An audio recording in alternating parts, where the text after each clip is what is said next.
kalau misalkan lihat-lihat ada rumah orang Islam jangan dimasukin katanya gitu kan, yang ada kelihatannya orang Islam nih kita lewatin aja, kita carinya orang-orang non Muslim lah. Ternyata gitu. Saya ini dulu ini salah gitu karena saya pikir saksi Yehova yang paling benar, tapi ternyata ini Al-Quran ini yang paling benar gitu loh.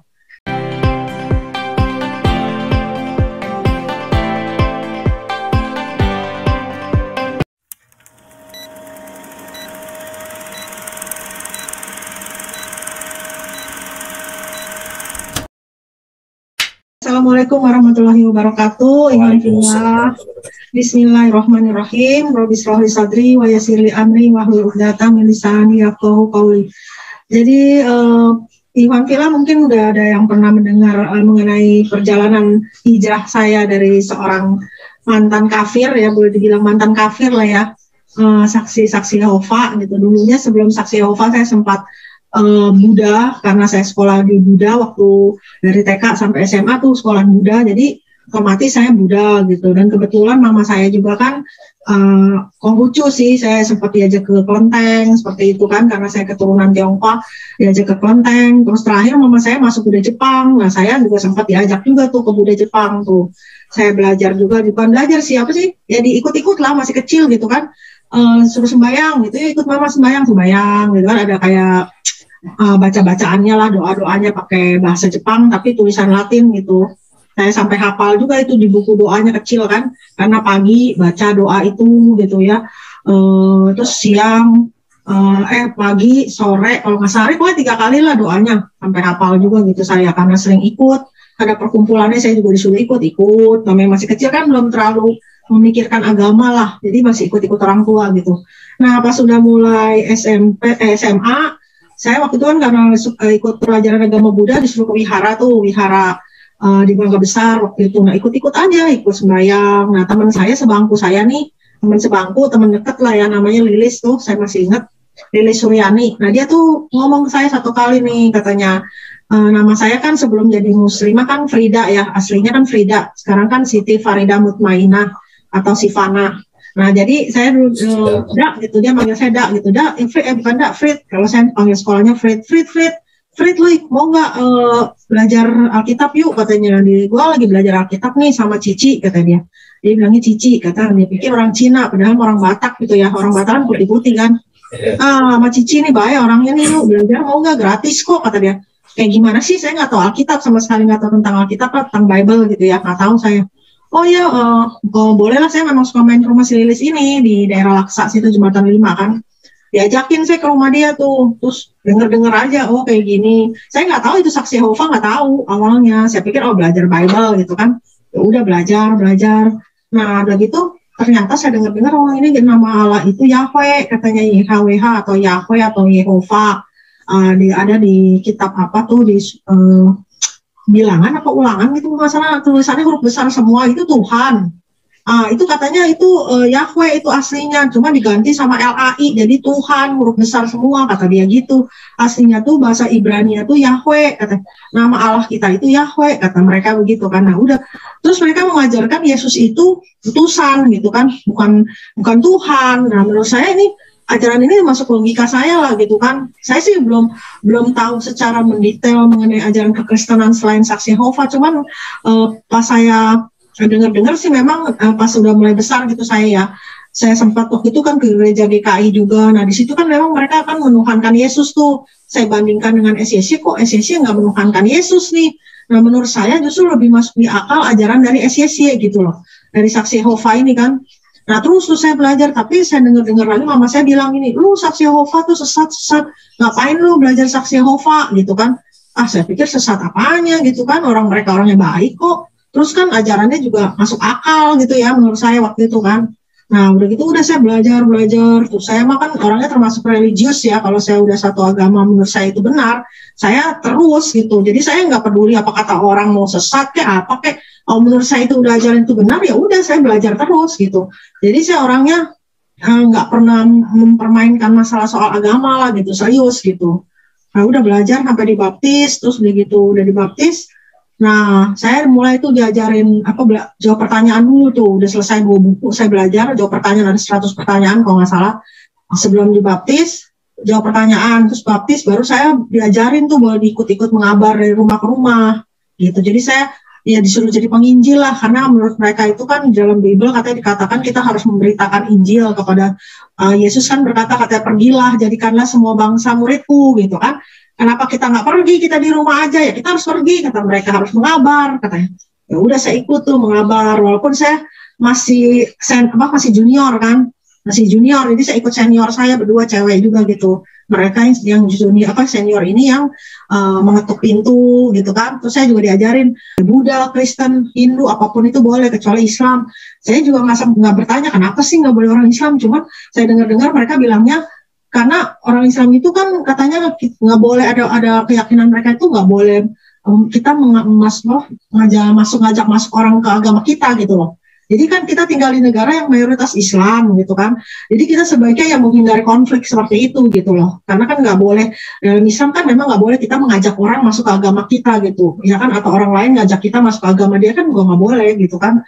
Jadi Saksi Yehova ini mengajarkan kepada saya juga nggak boleh mengabar ke rumah-rumah orang Islam gitu. Jadi ya udah saya mah nurut-nurut aja lah, pokoknya udah nggak boleh ya udah ikut-ikut. Jadi saya memperhatikan teman saya ini ngabar, oh caranya begini, basa-basi dulu lah gitu kan, gimana caranya supaya pemilik rumah ini tertarik gitu. Kita bukan jual majalah loh, katanya kita ini menawarkan berita baik dari majalah ini namanya Menara Pengawal gitu kan. Kita bukan jual majalah, kalau mereka itu bilang kita bukan jual majalah, ini majalah kalau perlu dikasih gratis juga nggak apa-apa gitu. Yang penting mereka menerima berita baik gitu dari Injil gitu, dari Bible kayak gitu. Udah lumayan lama juga sih saya ngabar, tapi saya kadang-kadang saya juga bantu menambahkan juga ketika teman saya lagi ngasih kesaksian ke pemilik rumah gitu. Nah udah gitu saya sempat vakum juga tuh, waktu itu ya berapa lama tuh nggak aktif lah. Saya waktu saya nggak aktif itu saya sempat juga tuh ke gereja-gereja diajak teman saya, itu mah bukannya saya mengimani, cuma sekedar diajak. Saya pengen tahu ini gereja ini kayak gimana sih gitu, saya penasaran juga kan. Gereja Pantai Costa pernah saya lihat gitu, saya sempat shock juga gitu kan, kok ibadahnya kayak gini kan, berbeda ya sama Saksi Yehova ya. Kalau Pantai Costa itu kan lebih heboh gitu, kayaknya ada bahasa roh gitu, terus ada apa tiba-tiba lagi berdoa tiba-tiba Yesus gitu, tiba-tiba teriak-teriak gitu, saya kan kaget gitu ya, ini orang kenapa gitu ya. Terus ada lagi teman saya ngajak lagi ke gereja Katolik gitu, kok kayak gini. Kalau gereja Katolik lebih tenang sih, tapinya ya banyak patung-patung gitu kan di dalamnya, terus gitu kan, oh kayak gini ya. Saya sekedar pengen tahu aja gitu, tapi saya udah yakin gitu Saksi Yehova itu yang paling benar gitu di antara semua, karena nggak menuhankan Yesus, cuman kepengen tahu cara beribadah dari gereja lain itu seperti apa sih gitu kan. Ternyata berbeda ya dengan Saksi Yehova gitu. Saksi Yehova itu kan kayak dengerin ceramah, kita duduk aja gitu dengerin ceramah, udah gitu udah. Memang ada nyanyi-nyanyi tapi nggak lebih fokus ke nyanyi gitu. Kalau mereka itu nggak ada nyanyi-nyanyi juga sih, seperti itu. Nah terakhir tuh saya ketemu sama teman saya, kalau saya bisa hijrah ke Islam itu ya, maksudnya kenapa saya bisa menemukan Islam gitu, itu ketika itu teman-teman saya memang mayoritas kan Muslim ya, karena saya kan nggak membeda-bedakan agama. Itu saya lagi vakum juga di Saksi Yehova, saya udah meninggalkan Saksi Yehova karena menurut saya Saksi Yehova itu terlalu ekstrim ya dalam hal pergaulan gitu. Jadi mereka itu nggak suka ngelihat kita tuh deket-deket, ada hubungan dekat gitu dengan lawan jenis yang bukan Saksi Yehova gitu. Jadi terlalu mengekang. Saya orangnya nggak suka begitu. Menurut saya biarin aja sih, namanya kita mau bergaul gitu kan. Nah jadi saya di situ udah mulai males gitu. Saya udah mulai nggak ikut perkumpulan mereka gitu. Kalau ke balai kerajaan udah nggak suka datang. Mereka sempat nyamperin ke rumah saya, tapi saya udah mulai males lah gitu. Akhirnya kebetulan teman saya ada yang Muslim ini, dia kan tahu gitu ya, saya tuh udah mulai nggak terlalu aktif lah, udah nggak ada kegiatan agama gitu.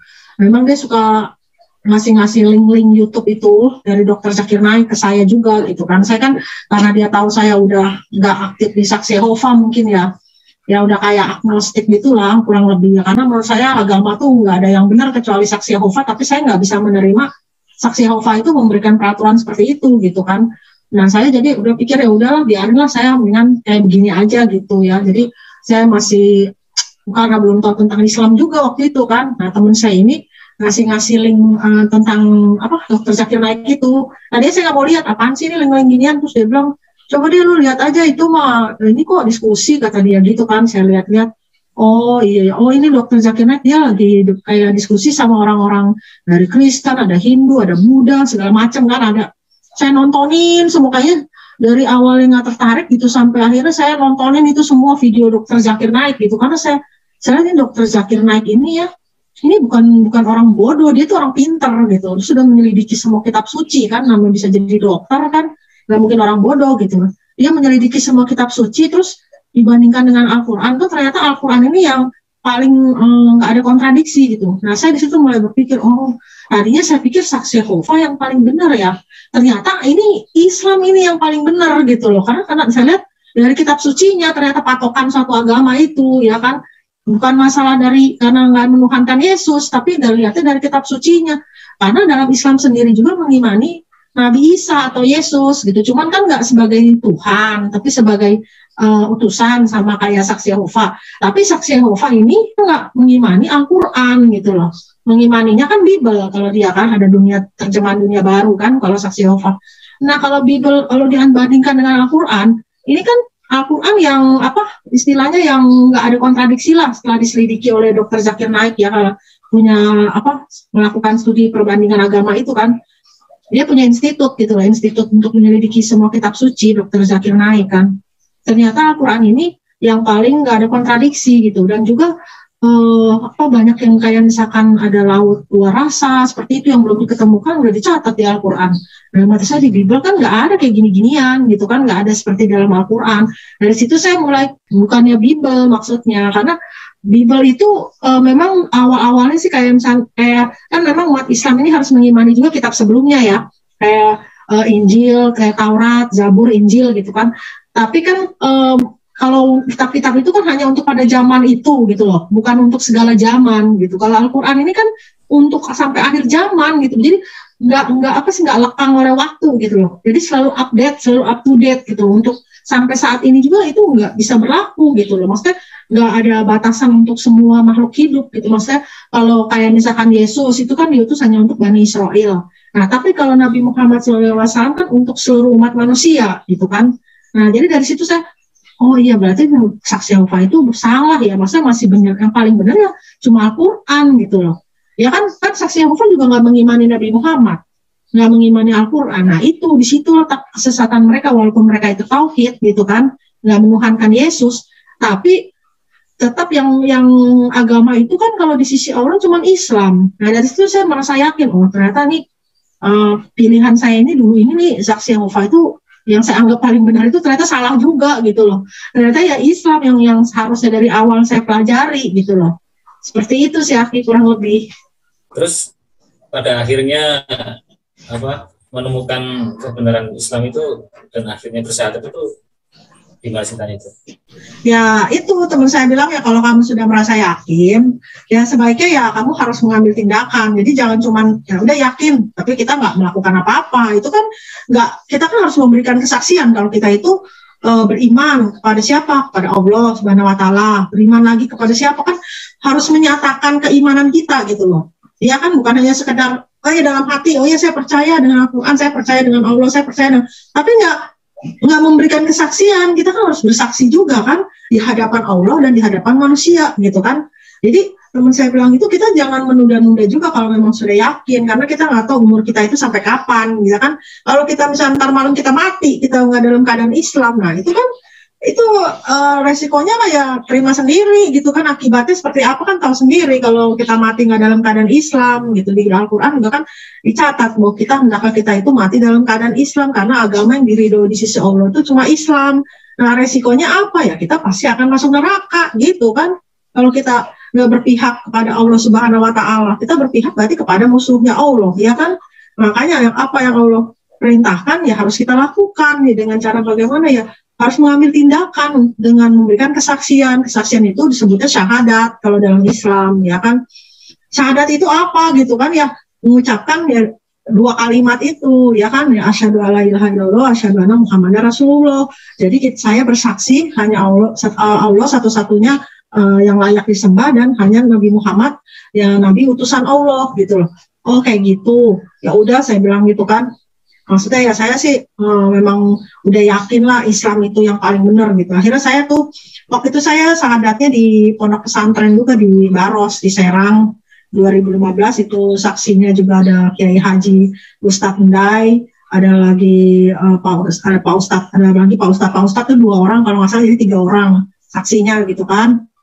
Nah di situ saya dibimbing mengucapkan bahasa Arabnya, terus dikasih tahu terjemahannya, terus ya itu suruh mulai pakai kerudung gitu kan, harus menutup aurat gitu.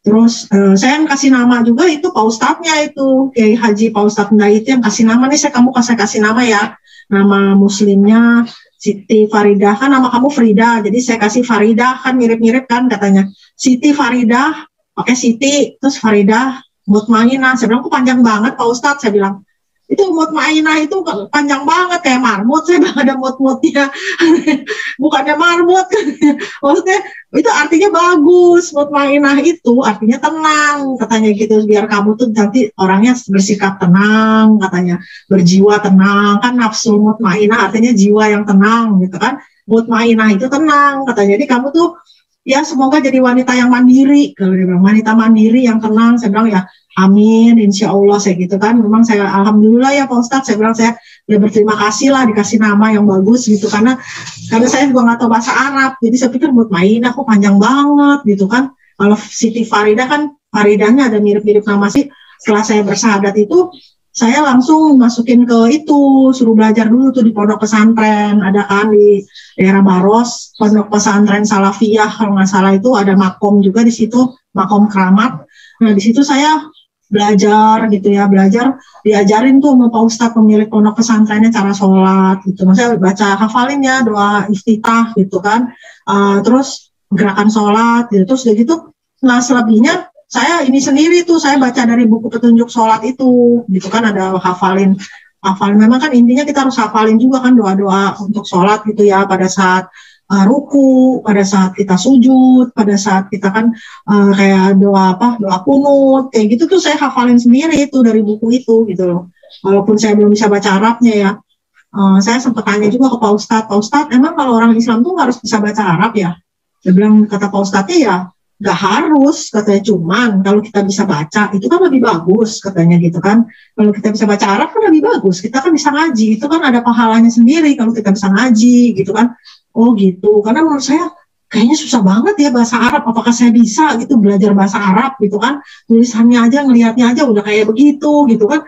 Terus akhirnya ya udahlah, cuman dalam hati belum ada keinginan mau belajar bahasa Arab, belum ada waktu itu. Nah seraya waktu berjalan tuh saya juga masih belum terlalu hafal ya, jadi kadang pakai kerudung, waktu itu sih masih pakai kerudung, lama-lama saya nggak pakai kerudung gitu kan, sampai mereka tuh kadang-kadang kayak di tempat mama saya gitu ya, dulu saya waktu nggak pakai kerudung mereka nggak nyangka saya Islam karena saya nggak pakai kerudung kan, tapi justru sekarang udah berapa tahun belakangan ini kan saya pakai kerudung terus, mereka baru oh sekarang berhijab ya, disangka mereka saya tuh baru masuk Islamnya sekarang karena melihat saya berkerudung terus gitu, padahal kan udah dari dulu, cuman dulu kan saya kadang maksudnya nggak pakai kerudung, maksudnya gitu, belum secara kafah lah. Waktu habis syahadat sih pakai, cuman setelah itu saya kira-kira setahun apa pakai, terus dari itu saya nggak pakai tuh, kan saya dari 2015 berarti udah 7 tahun ya.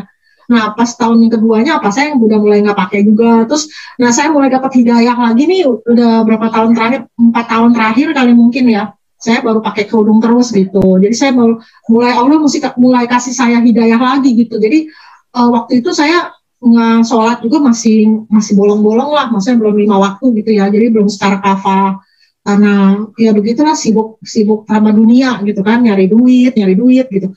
Jadi terus juga saya masih ya begitulah terlibat dengan kayak misalnya kegiatan duniawi gitu, suka nyanyi lah di semule kayak gitu kan, pokoknya nggak bermanfaat lah seperti itu.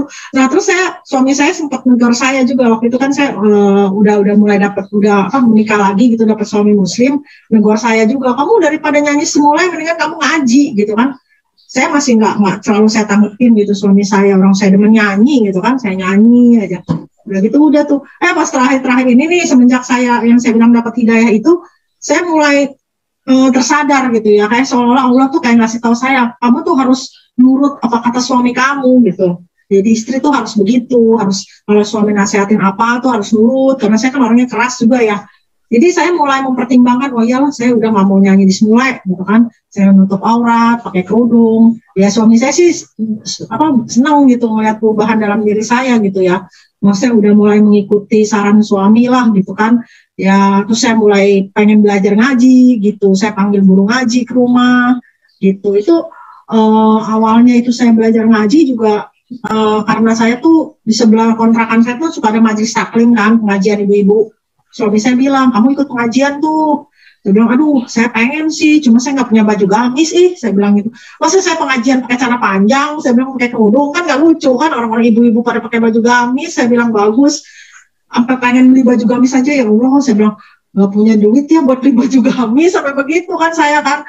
Akhirnya udah dah, nunggu suami saya dapat THR waktu itu, beli saya baju gamis yang murah-murah aja, saking kepengen pengajian itu gitu loh. Saya sampai dalam hati saya, Allah saya pengen pengajian, kalau nggak dengerin ibu-ibu di sebelah tuh lagi pengajian tuh, kepengen gitu loh, kepengen ikut gitu, sampai ya Allah saya tuh pengen punya baju gamis, ya Allah saya bilang saya pengen ikut pengajian itu loh, di ibu-ibu di sebelah itu kan suka sholawat gitu ya.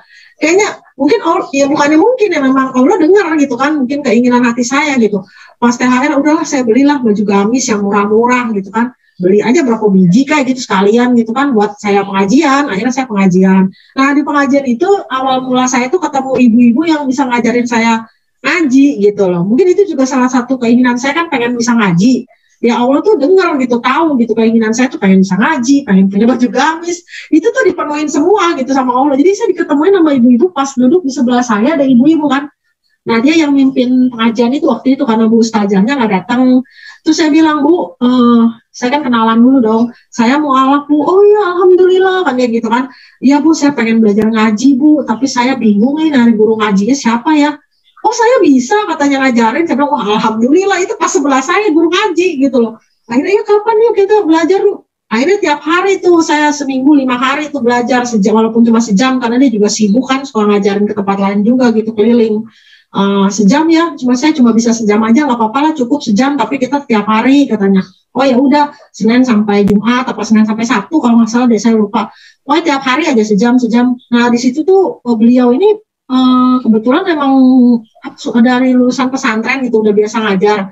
Jadi tuh saya yang tadinya otaknya mungkin udah rada kurang cepet itu ya, mengingat gitu loh, diajarin sama beliau ini langsung cepet gitu, karena beliau ngajarinnya tuh teorinya tuh bagus gitu menurut saya. Jadi untuk yang belum tahu huruf hijaiyah gitu kayak saya kan, jadi saya kan pertama lihat bentuknya tuh kayak huruf ba gitu kan, sa gitu kan ya, terus segala yang pokoknya susah-susah lah saya emang lihatnya titiknya nak gitu, bukan lihat titiknya, lihat bentuknya.